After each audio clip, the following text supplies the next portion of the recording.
When Reverend Tamara told me that we'd be talking about personal power, I said, man, I've got a lot of experiences in my own life and just the journey of discovery of personal power and what that means to me. And so today we're going to talk about power begins within. And I want to talk first about, or actually I want to share with you this poem that was written, honestly, I don't know how long ago, but it's been circulating within our Centers for Spiritual Living communities for a very long time. It's by Jack Addington. I don't know if you've heard of it. It's called God is the Only Power. And when I was living in Oakland years ago, I would go to the East Bay Church of Religious Science, and they would say this every Sunday, to the point where we started to memorize it. And it's a really great tool to have if you're struggling. And so I wanted to just bring this in just as an introductory to this topic. And you can close your eyes if you feel comfortable. God is the only power in my life. Nothing from without can touch the perfect life of God within me. I am a perfect child of God, and nothing that anyone has ever done or said can interfere with my divine inheritance. The power of God is greater than any circumstance in my life. The strength of God is mine to use. Turning away from all feelings of inadequacy, I discover that all that I need is within me right now. As I forgive the past, I find that I have nothing to atone for and nothing to run away from. Casting off the old me, I discover my true self. I take dominion in my life. Old habits have no power over me. Conditions have no power over me. Personalities have no power over me. I take dominion. I am whole. I am free. I am complete, now and forevermore. And so it is. Beautiful, huh? Right? Like that's really all we need. Like I could just be done, right? Like everything we would need to know about this teaching is right here. And as I said before, I think my entire life journey has been this discovery of my personal power, my inner authority of myself and of my life. It's been this journey of understanding that no one or no circumstance or no experience has power over me. And initially, I think about it in terms of when we're coming into our own autonomy as teenagers. You know, I work with teen girls. And one of the things that I notice is a repeating pattern in all of them, and I did it too, is as we are coming into this ego identification and autonomy of leaving the nest, right? And they go into high school and college, they're learning about power dynamics and what it means to take care of ourselves. And often you will see young people experiment, with things externally, parties, video games, sex, drugs, dating, social media now, the power of influence, the money that we make. And so there's this beginningness, I think, before we enter a spiritual path. I mean, I entered it very young, thank goodness, but I still had these things, of looking to the external world for validation and worthiness, thinking that my power is somehow external. And the way that because some people will say, well, how do I know if I'm actually giving power to something else or giving my power away? And I don't say this as a judgment, I just want you to know. I say this as a way in which we can get curious about ourselves. This is all about self-awareness, right? And so I'm going to give you just a few ways. So you will know you're not standing in your power or in a powerful place and space in your body even when you feel powerless. So that's the easiest way, right? You feel powerless to a person, to a situation, to an event, to the government maybe. You also will know you are not in a powerful place when your nervous system is dysregulated. When you just feel off, when you don't feel grounded, when you don't feel connected to anything, right? You feel dysregulated or anxious, or maybe you're hypersensitive. Another way we know we're not in power is when we fight for our limitations. So instead of looking at the good, perhaps, or seeing and trusting life, we tend to want to go into a space of fighting for our old stories to keep them activated and true. Another way we see this show up, And this is common, I think, for many of us who are coming onto the spiritual path. We find ourselves in what we call Kingdom 1 consciousness, which is often the victim consciousness of thinking that I am a victim to my life, and it's easier to blame something outside of myself instead of actually looking here at myself, right? Another way you will know is if you really don't have a support system. You don't have a support system of people that are enhancing and uplifting your life. Sometimes we feel powerless to that. If you have the belief that the reason that you are where you are is because other people did something to get you there, or you just weren't dealt the right cards, right? You'll hear people say, you know, these were just the cards I was given, right? You also will find yourself in a disempowered place anytime you say, I can't change this because of blank, fill in the blank. Have you ever heard somebody say, or maybe you've said, well, I just can't change that. That's just the way it is, right? I can't change that because of X, or maybe addiction happens to run your life. The trauma and the dramas and the ongoingness of that in your present circumstances, this is how you will know you are not in power. And I also would say the last thing here, and of course these are not linear, is if you're in judgment. If judgment is your first go-to, it's an easier path to judge and to blame someone else than it is to have to take accountability, right? Because accountability requires vulnerability. Accountability requires a self-reflection and a seingness into ourselves. It requires a humility. And I think that this teaching can be a really powerful wake-up call because it automatically asks us to think of something radical. It asks us to know and to embody that God and I are one. Life and I are one. So what we see on the outside is a reflection of that inner landscape, of that inner stuff, right? So in the world of effect, if we think about it, so much of our conditioning that we ultimately, I think, in life have to undo and unravel and transform and transmute is this programming that says that the external world dictates my livelihood, that the external world dictates whether I'm happy or where I find my power. We see it sometimes as my power is in what other people think of me, how much money I make, how good my relationships are, how many likes I have on social media. My power is found, for many of us, in competition at work or how much material things I have. And this is the big lie. We know that money in and of itself doesn't make us happy, right? But we have bought into this idea, I think, that if X happens, then I will feel enough. When X happens, then I will be free enough, or I will be happy and ready once this thing happens in my life. And what I'm realizing is it's even that idea of, you know, when I've lost the weight, then I'll be happy. then I'll feel okay. When I've gotten the promotion, when my kids are raised, when I finally have the relationship, then the conditions and the feelings will change. And when we think this way, we are outsourcing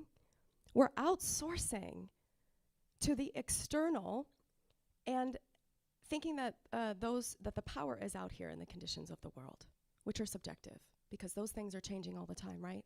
Everything around us, it's changing all the time.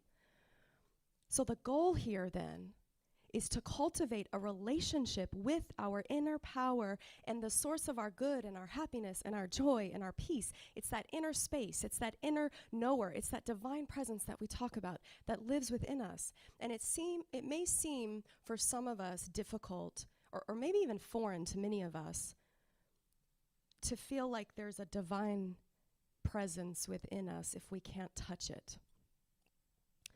But we can feel it. We can see it in nature. We can feel it in the silence. I invite you for just a moment, close your eyes. And I want you to try to become as still as possible. No moving, no flinching, no fidgeting. And if you're holding your breath, just exhale and take a breath. Just try for a moment to get as still as possible.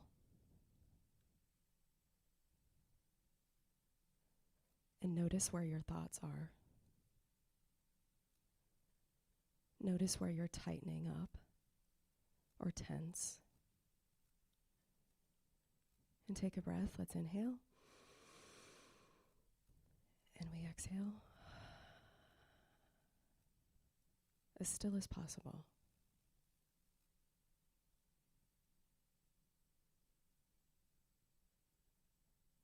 And eventually, when we stay in this space long enough, it starts to feel so good that you don't want me to bring you out of it.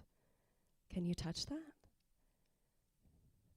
Now open your eyes, because I can't leave you there the whole talk. But that is what I'm talking about. Dr. Michelle Wadley, who was here not that long ago, she had us do this in our forgiveness workshop, and I had never thought about it that way, of how to quickly regulate my nervous system. I mean, I meditate, yes, but doing it where it's like you don't move, and really just feeling into what that feels like. One of the ways that I know that I'm aligned and connected to my inner power is when I feel empowered. When I feel empowered. There's no reaching, needing, grasping, forcing, pushing. It's an allowing. It's a being. It's a knowing. It's an integrating. It's a letting go. It's a surrendering. It's a grace that is filled with ease. It's like going with the current. And even just me saying that feels good, right? This entire teaching, I believe, is understanding our relationship to this inner power, this one power and presence, this power that we have within us over conditions, thought, and ultimately the experiences that we wish to manifest and have. The power is always in us. It is always within us. The power is always accessible. The power is always there. We say this every week. There is only one life, one intelligence, one power. And that one power manifests as the unity and the diversity of life. And yet, while this power exists in our life, we often are giving it over, our attention over to, and our power over to things that do not support us or serve us to bring us to the wholeness that we are looking for. So as I said before, we're outsourcing it, thinking that this power is outside of us, and it is the greatest lie. It is how I see myself stay in bondage and suffering because we think that our good is over here, or we believe that we can only be okay and only be happy if something out there changes. Like, if that person changes, then I will be okay. I will like them, and I'll like the family member better if they just change their ways. I want them to forgive, but I will also forgive them, but only if they apologize first. I will let this go, but only when they change their behavior. With all that's going on in the world right now, it would feel that there's more than one power operating, that there are like good and evil forces creating the suffering and the joy in the world. And it's really easy, I think, right now to succumb to fear. The fear of not knowing, the fear of war, the fear of suffering, our needs not being met, the fear, right now in the US with the destruction of this hurricane, right? Fear keeps us hostage to limitation, and it keeps us disconnected from remembering what our source and our supply are. So how many of us in this room can say that we outsource our good, our joy, our peace, our happiness to the external? Anybody? I think we should all raise our hands, because we all do this. And so the lie is that, and y'all, I'm working this all the time. I have not mastered this. But the lie is that our job is our power, that is the source of my supply, that the government is my power, that my family holds the power, that my partner holds the power, that they are the reason for my upset, that they are the reason that I'm unhappy and that I'm not at peace. That is the biggest lie. I remember telling you all once, a while back, about my dear friend, Reverend Barbara Leger, who was in Ukraine September 11th, 2001, and she had just arrived to start a Science and Mind Center in Ukraine. And she was living in an apartment with her translator, with like three animals, like 3 cats or something, and a lot of people, and she was sleeping on the couch. And she was trying to meditate every morning, and she couldn't find any stillness, any silence, any peace. And for days she was complaining to Grisha, her translator, about this. And she said, I don't understand you people. How can you live with all of this noise? I'm over here trying to meditate. I just can't find peace anywhere in this house. And he looked at her and he said, Barbara, if you cannot find peace here, you will not find it anywhere. And I always think about that as this powerful, story for life of, again, it being this inside job, it being our inner work. When I'm relationship coaching, one of the most common challenges that I see with people is this giving my power or our power or their power over to a partner. So there's behaviors like compromising, camouflaging, acquiescing, people-pleasing, not setting boundaries to get their needs met, not speaking up because they don't want to rock the boat or become rejected, right? And I'm always saying, pull that power back inside of you. Pulling your power back inside of you frees you. And my mother for years has always said to me, when I've had conflict or drama, she'll look at me and just say, Savanna, pull your power back in. Now, the interesting wording here is that power is always within us. It cannot be separate from us. So then you might say, well, how can I give it away then? So what I'm speaking to is more about our attention, our psychic and mental energy, the outsourcing of our time, our energy, our feeling, ourselves in that energy exchange that is sucking the life out of you. It's the chasing and the manipulating to get someone to come towards us, to change, to be different. It's that sucking the life out of everything out there, thinking it will give us what we need to connect to in here. I believe that everybody wins when we speak from the most authentic place that we can, from the truest, most authentic place. And so I would ask you, do you have trouble stepping into the arena of your life, into that vulnerable space, speaking from the most vulnerable and authentic place that you can? Because what we know, based on all the research Brené Brown has done and others, is that authenticity, that authentic place, which is power, is the center of difficult emotion, but it is also the birthplace of every positive emotion in our lives. So love, belonging, joy, empathy. Vulnerability is the willingness to show up and be seen with no guarantee of the outcome. And so she says, by being vulnerable, it is the quickest path to joy, to belonging, and to love. But it also means we're going to stumble and fall and get our butts kicked. She uses another word there. In the Bhagavad Gita, it says, detachment is not that you own nothing. Detachment is that nothing owns you. Our beloved Dr. Barbara Waterhouse, who passed a bit ago, she says, if you want to be your best self consistently, simply develop the practice of paying attention to what you're paying attention to. Your life begins and ends with your thoughts, and it's worth your attention. So I had this awareness recently because of this community. I mean, this workshop that we did with Reverend Michelle that was so transformative for my life. I'm so grateful that I had that opportunity, and I don't know why I never connected the two, because it just is like a no-brainer. But I recognize that forgiveness has everything to do with taking your power back. It has everything to do with personal power. So fully engaging and activating that personal power, as I was saying earlier, requires a certain self-responsibility for our lives and how we are showing up to them. So the metaphysician in us must work on releasing these patterns of stuckness, of staying in what I said earlier, Kingdom One consciousness. So this is the stage that we go into when we're on the path of this, victim thinking that all of life is happening to me and they did this to me and I'm blaming X for my unhappiness or my situation. And the way we take our power back is by taking full responsibility. The most compassionate people are the most boundaried people. The most successful people have fallen and they've hit the ground, but guess what makes them different? Anybody? That's right.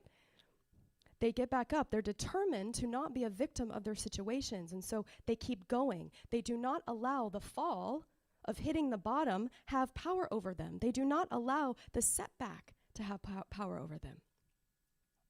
So I want to give you 4 ways, and there's many more, but I want to give you 4 ways to take your power back. If you're struggling in this area, and the first one is really kind of tough, I think, because it requires vulnerability and it requires self-reflection, and that is that we take 100% responsibility for how we feel and how we show up. And this means we have to get honest with ourselves.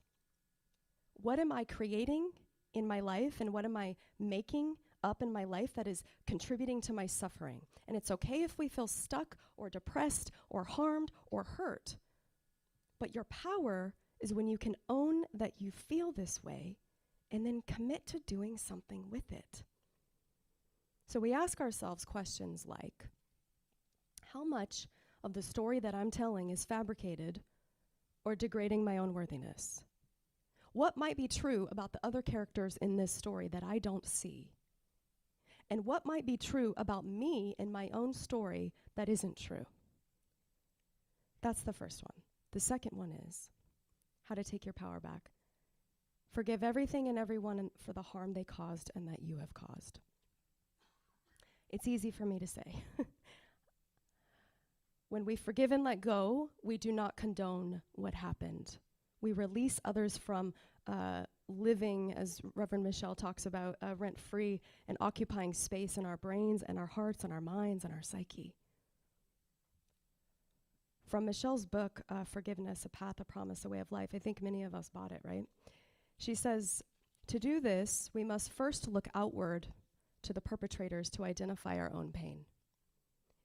Because it's easier at first to look outside, because we often believe that our pain and suffering is caused by others outside of us. But if everything is an inside job, and if you spot it, you got it, and if I am you and you are me and we are mirrors to one another, you cannot actually harm or hurt me without my permission. That is like a really deep thought, right? Because blame is so much easier. But we want to get to this, she says. No more shall I be a victim, and no more will I live in blame.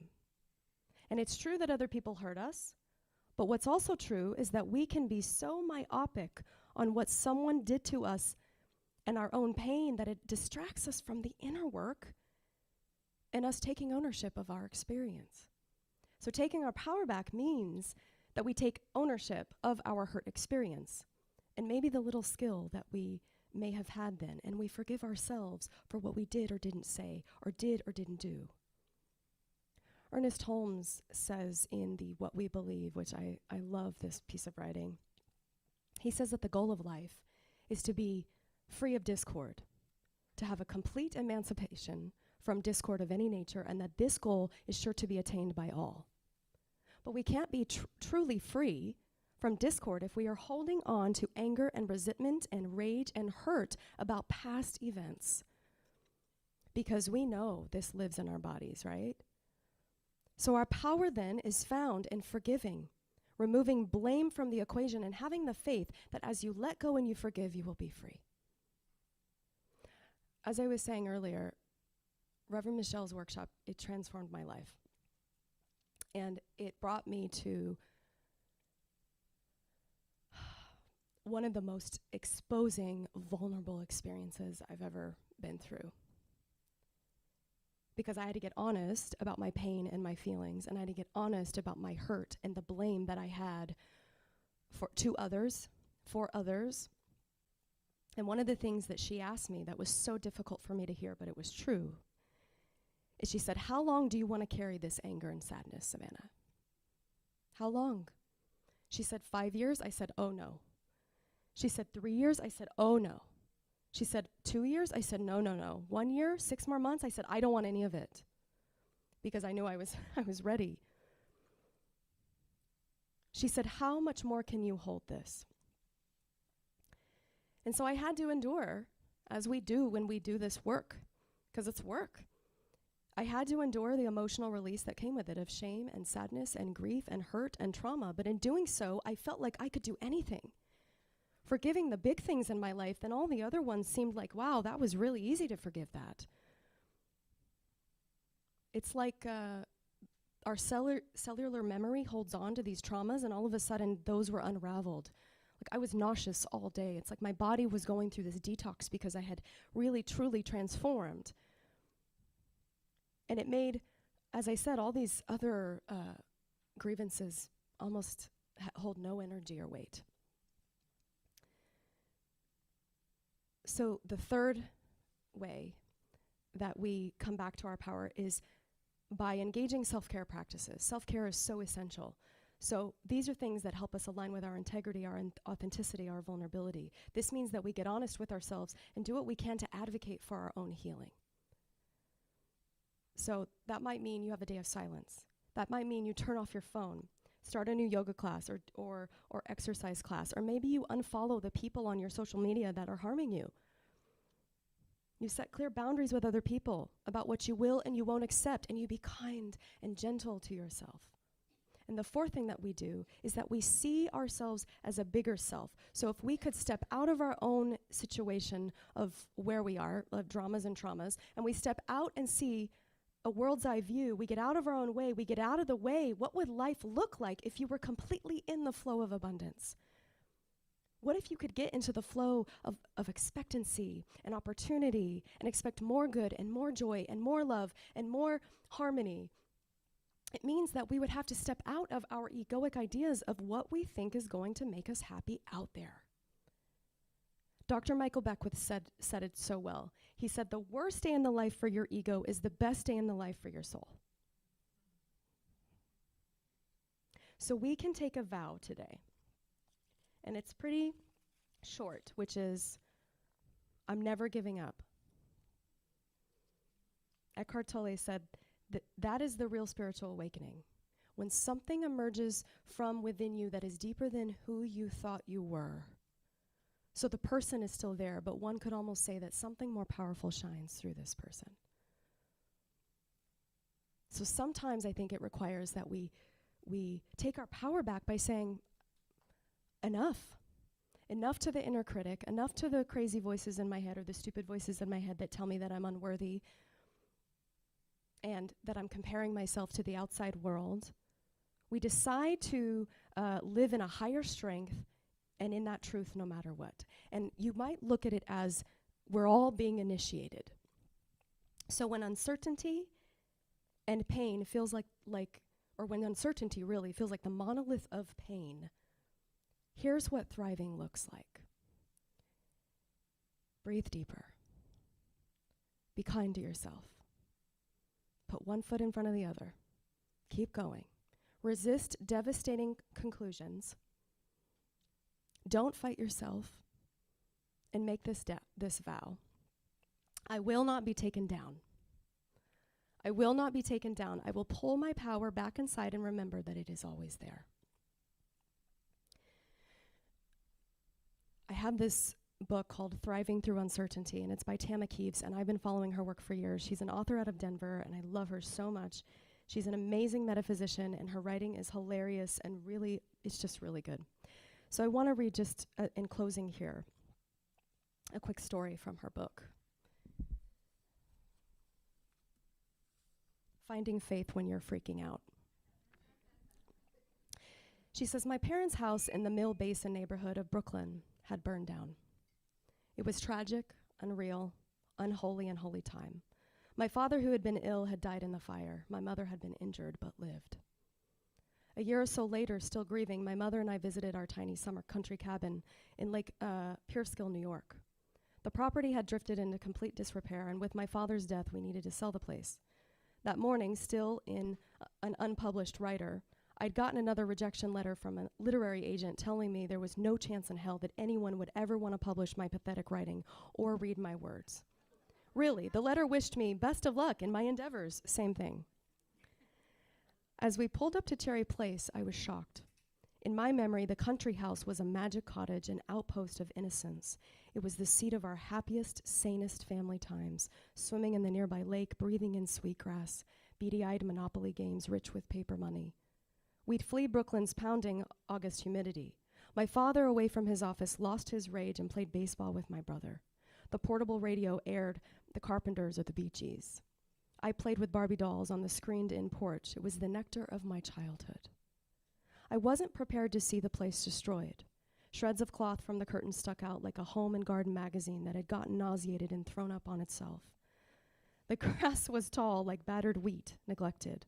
Bushes and trees that had created a natural fence line had been hacked away, leaving the property exposed and brutalized. It felt as sickening as rape.